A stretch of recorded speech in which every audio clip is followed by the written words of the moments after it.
पार्वणर आगमन हो सारी परिवेश आध्यात्मिक रूप धारण करिछि।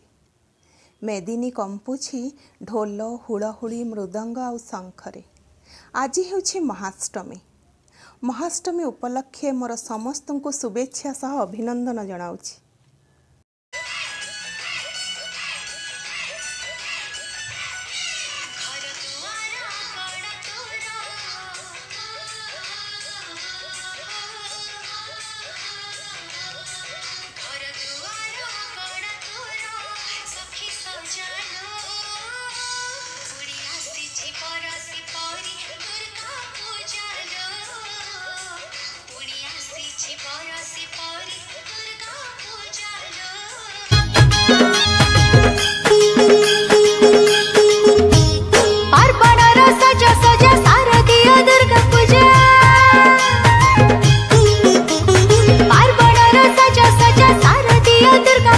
खुशी आज सहर ठुका